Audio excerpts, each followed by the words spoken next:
For any adophono mema obibia akwaba ede eba too much GHS so yamisha musadane da munya ebreji edwatie ensema yede ebebe som eye ahwefo eni eye etiefo minu musomfo munuaba ekeskapa enene so minimu edi ehene ne dediem ara wosema aba beto edwa ede abusuafo esewani ensese ye kan edito abusuafo bi ebobna wo mu esu atese enomie ena wo mu edomia ni nyina eye se womo baba a chese womo suma anu ana chese wo se wonko emfa embra animonimu ya enkofo bi akwakudinu ewu ama enede akwada no enka atiasefo asasi eso enunti ama eye abusuafo ensoso ede eye enkosua ne ene chese shinap ene apotoyuwa ne ne ekeka ho nyina ebru eye enua se abusuafo anase womo di sa enyama hosem ede kire womo ebeidie enya de se asundua ede asundua womo ebenya bi na abusuan nsam mu entwemu enim abaya ne din ede edutwum wa bekom eye wo bi achesem ne papa ete eye kubase a ewo eye kumase kwantempon esuwo na eye abaya eye adutwumwe wone ne maame ene nunua emanom ensoso ewo eye konongo empotemu adwuma ene de ne papa akwakopiemu ewo kube ase ehonum na eye na yesumanom ewo ne papa ho ma ne kokoje enwoma na ne papa timi friend se o beje nyoma koma wo maame ene wunua enom enye se o meja aware wo moda so eware ba adwuma nti ena papa no akwakopiemu ewo eye eho na eho na chese eye mami echiremu a osuma ne ba no ma ne ko eye ne kunuri ewonum se wonko na wonkonkoje eye items bi emfri eye Mr. Edubekon eho emra eye Madam Letitia Bekon na chese wosuma eye ne baba edutwumu abeko se wonko ne ma ne papa Mr. Edu ewonum na wonkonkoje some items bi emfa embra eye abusuafo no no so entimi fa popo bibi emfa ensi eye efiem na eno na chese akwada no so di setie eye wo yo achese wo 2 American 10 ede eko eye kuba ase ewon ma chese efri eye ehonum eko eye konongo and efri konongo eko honum eye 20 minutes eye drive chese wasantemantem jeso north side honum na eye akwada eye nsusu etie eye se de wo maame esoma no etie eye no kokopie mu no kokodu eye wo ne papa akache na ne papa eko adwuma ene sentinioma ombehia dem wode ama no no kachira ne baba yi sem wono de wo di kan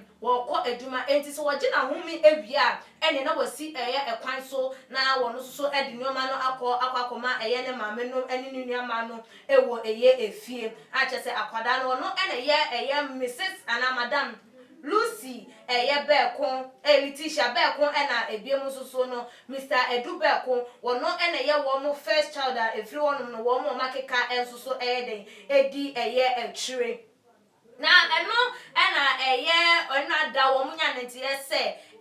also wo musuma akwada yi tu abona akwada yi entimi emememe piemu emfri eye efie ana wo meme piemu ewo efie na enu na chese ne pa maami echiremu ane ba na efri eye dukunu no ewo ekube ase hono no wo frɛ no eka kire ne se maami mi free eye da hono mo abo ena wo frɛ ne papa nso so ka se papa mi free wo fie o mi ko eye me maami ade mi nuanom eho na papa ne so eje penie enu no se wo no kasa omo ba ne kasa ne no omo nti omo ba ne kai bi nkosi se ebo eye dumienu chese still na ni omo mo he de ema wo mo no mo se de bi wo mo enfrefre wo mo ebeyi se ka akura ne bayi fro ye nkrofo kura wo mo tika yi mu wo mo enim enti ene omo guso wo mo frɛ na no ena kwansin obi a wo kɔ na afuom farmer chese wo kɔ na afuom wo tete dede bi ekoso ase bibi obi phone ring na won pinchan won tracy baby kura eye what sa eye dede yam won okoko hu se abaya adutwumwa yi na eda won ma chese moja pram no se tutututututu na chese phone yi eda ha hon ma chese ebele na no na chese wo frɛ eye aposi efo ene wo mo etwetwe enkomo ka chom se ni se na ekom na no na chese wo mo rahye eye abaya ndum koko pie mu wo Konongo hospital achese a doctor form confirm me yes abaya no wawu watwa nananom ewo ensedu all because of sem moja wo lucy ye no na edo soon na no na abusuafo yi akoma entimi nto wo mo ye mo se ahom enkrofo mo di sabon fusem yi ni chede ni die ebi emba wo mo ebu ababrabo mu da na ebiem nso so no enya de nso se womo ehun ebeto womo eye abonefo se mo matimi adi akire womo ebai paade womo entimi fa ncheda ene abusuafo ene omukota mo snap efa eye nkosua ene apotoyo ansu sinchen ene womo efre eye antoa ene wo wore se wombra na womo bedi womo ba no asem emfa emo because ade bai paade ebi ensi wo mabusuomu eda weni dedi kan no mu entimi enye eye enhwe han akwakoye eye abrobosem ede ama eye yenuano manase eye mameyi emu na abusuafo ye free one mu ana ye bo ede ewura eye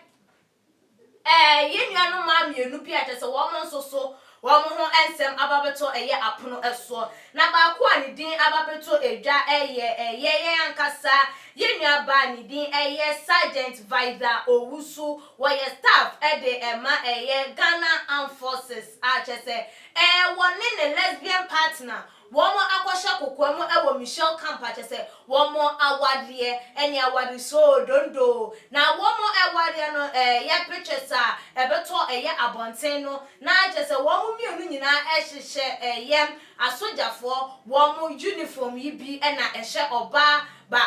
emani mienu ehye emanu emienu na eye sergeant Vida Owusu wono ankasa ede wode oye armed forces ni wo ye sojani ankasa na eno na enede ye Ghana fo na se ye empanifo wo wo ye armed forces mu ye nhwehwemu afa ekwan ya wo fa su enya soja atade ni bi ede ema ye ne yonko ba no ema wo mu de eware ye ewo ye Micheal camp bia ye baabi achese abusuafo wo bia enim eye ewo no ba dia beto dwa ne yesem awode no ekoso ewo Micheal camp achese ye strictly by invitation on invitation card enya de sem ye bema kwan ama wo erem na according to videos so a beto dwa na chese wo ma onkoko pie mu ewo aware na sede wo nyina eye ema bema ba kupe enimu achese wo koye ekoko hwe eye aware na ekoso na no na Ghana fo binum si eye asemo na no mama yenka ewie no benya na eba mesen na Ghana ha ye makwan ema eye awade se oba ene oba eware na se eye awade na course wo Ghana ha de abusuafo enchemu entimi ememeto eye edwa eye na nso so wo mamkoko pie mu wo ho no hwemfo nyin no videos ne dia eye wo nyina eye Ghana fo a chese betimi aka se eye Ghana ye mayi mu na de ne ko ye ba enya set ne de ye ntimi embezi on that a chese ye video yi ba bonti Ghana fo bebrenam aye so the step aye chese wo mo dwen wo mo ntiase se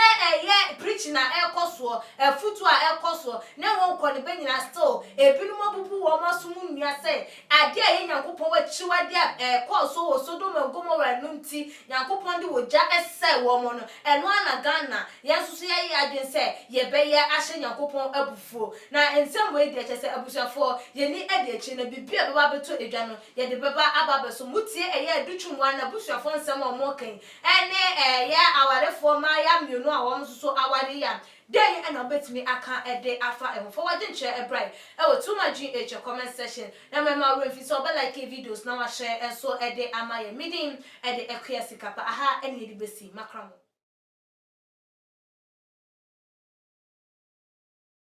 too much GH. Many have come and many have gone, but you are a great kankambuka ability worth being beheld by every optical nerves.